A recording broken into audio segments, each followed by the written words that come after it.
मेरे सामने गांधी जी का जीवन सामने आया।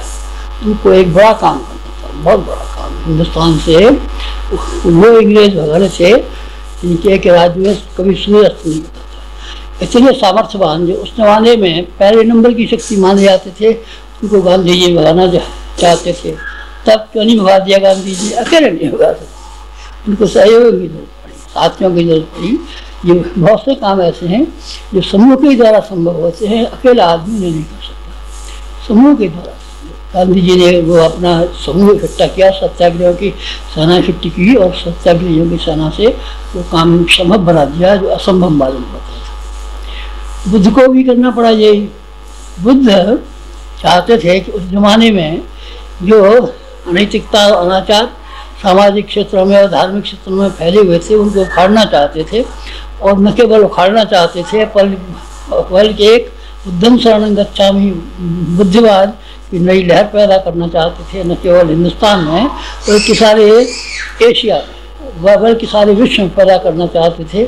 तो उन्होंने फिर नहीं, अकेले नहीं कर सकते थे। उन्होंने फिर बहुत से अपने सहयोगियों को इकट्ठा किया। उन्होंने अपना श्रावस्ती में अपनी स्थान बनाया और ये किया, लोगों को बहुत सारों को शिक्षित किया, विहार बनाए, संगाराम बनाए, नालंदा विश्वविद्यालय को नवजीवन दिया, तक्षशिला विश्वविद्यालय को नवजीवन दिया और उन्हें साथी और कार्यकर्ताओं को संग्रहित करने और संगठित करने के लिए कोशिश की।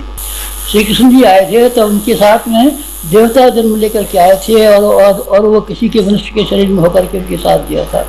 आप भी हमको इस तरीके से मालूम होते हैं, कोई देवता है, कोई महापुरुष है, कोई पहले जन्मों के।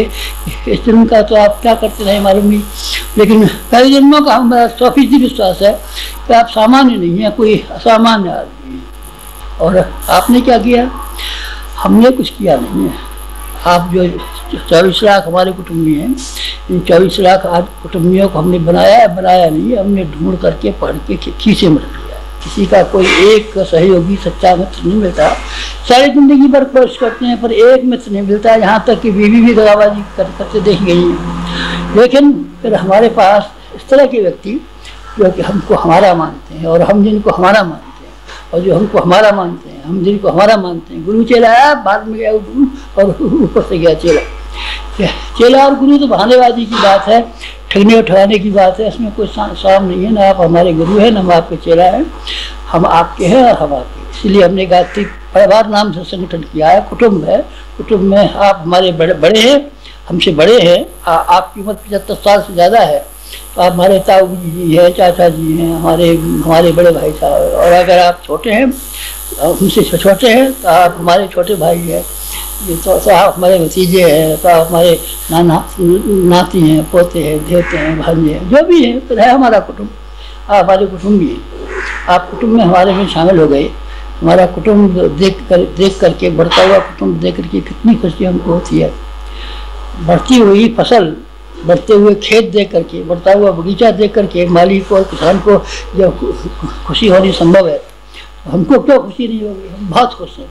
मुझे इसकी प्रसन्नता है कि संसार भर में मैं निगाह उठा करके देखता हूँ, इतने भले आदमी, नेक आदमी और साफ सुथरे आदमी, स्वच्छ आदमी क्या किसी के साथ हैं?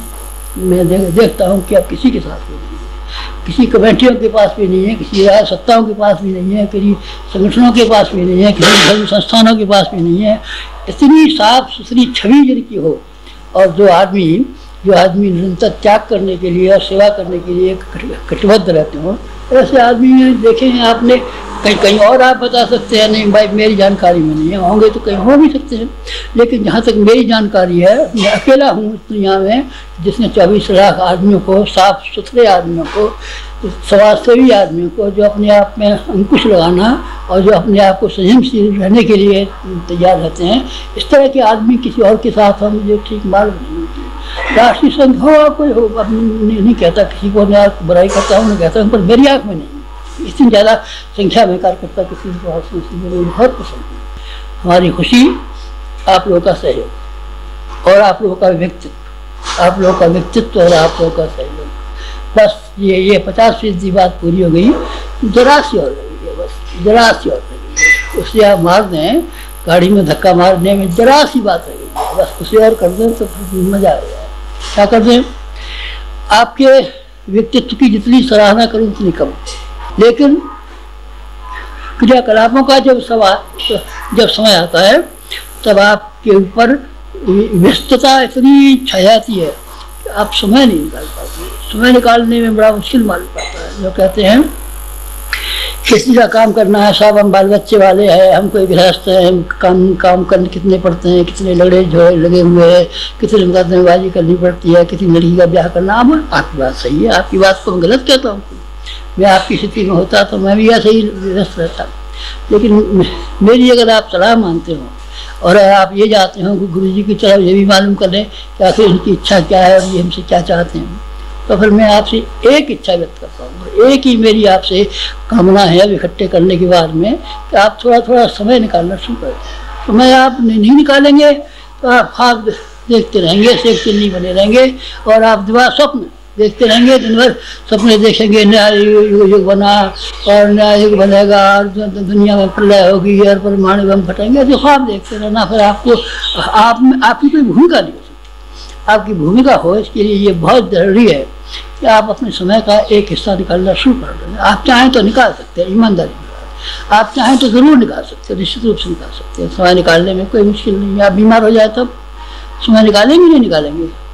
मान लीजिए कोई आपको पकड़ लिया तो समय निकालेंगे नहीं निकालेंगे? जब आपकी ब्याह शादी होती है तो समय निकालते ही नहीं निकालते? जब आपकी पड़ोसी में कोई आफत आ जाती है तो समय निकालते ही नहीं निकालते? समय निकलता है निकालने से, नहीं निकल जाता है, नहीं निकालने से नहीं निकलता। आप हमारे काम आएंगे तो आप हमारे जैसे संबंध बन गए, रिश्ते तो हो गए आपके हमारे, लेकिन रिश्ते के पीछे जो सार्थकता और जिम्मेदारी जुड़ी हुई है, अब बात उसी की रह जाती है। आप उसको और पूरा कर डालें तो मजा आ जाए। क्या कर डालें कि आप अपना व्यक्तित्व और अपने जीवन को आगे रख करके लोगों को सलाह सुविधा दें, लोगों को बताएं कि किस तरीके से जीवन यापन करना चाहिए। नए निर्माण के लिए हमको बहुत समय की जरूरत पड़ेगी। जब आप देंगे तो दूसरे आदमी भी आपकी देखा देखी देंगे। आप शराब पियेंगे तो दूसरे आदमी आपकी देखा देखी शराब पी लेंगे। आप बीड़ी फूकेंगे तो दूसरों का भी मन चलेगा कि हमको भी इनकी नकल करनी चाहिए। आप थोड़ा समय दे दीजिए हमको, बस मजा आ जाएगा। आपको किस काम के लिए समय चाहिए, किस काम के लिए? अच्छा चलिए बता देते हैं। एक काम सारे संसार भर में आज के ज़माने में एक काम है कि लोक मानस का परिष्कार किया जाए, लोगों के विचारों को बदल दिया जाए, बस एक के अलावा दूसरा कोई काम नहीं है। अब ये दें साहब गरीबों के लिए कंबल बांटें, बांट दीजिए, चाहे मत बांट दीजिए। अब की बार वो कंबल आप बांटेंगे बस फिर जब फटेगा फटोलेगा नंगा ऐसे। हम सजावट खोलेंगे, आप सजावट खोल देंगे, लेकिन अभी आप खिला देंगे, शाम को फिर वो भूखा मिलेगा, किसी और के दरवाजे में खड़ा होगा। आप लोगों की स्वाभाविक जरूरत तो पूरी कर सकते हैं, किसी को बाढ़ आ जाए, कोई और ऐसी मुसीबत अग्निकांड हो जाए इसमें आदमी के कपड़े जल गए, सब नहाने को करता ही नहीं है, तो ठीक है आप अपना कुर्ता दे दीजिए। सामूहिक सहायता तो संभव है। स्थायी रूप से आप गरीबी को मिटाने के लिए, पिछड़ापन मिटाने के लिए ये चाहे हम लोगों को सामान दे करके, साधन दे करके, पैसा दे करके, धन दे करके हम किसी की सहायता कर सकते हैं नहीं। आपकी वो सहायता नहीं हो सकती, आप केवल विचारों से सहायता कर सकते हैं। और आपने किसी निकम्मे आदमी को, नामाकुल आदमी को, जो आदमी घर बैठा रहता है उसको ठल्ले आदमी को सक्रिय बना दिया तो अपना पेट भर लेगा, अपने कुटुंब का पेट भर लेगा और अपने बाल बच्चों का पेट भर लेगा और मोहल्ला पड़ोसी को दे भी सकेगा।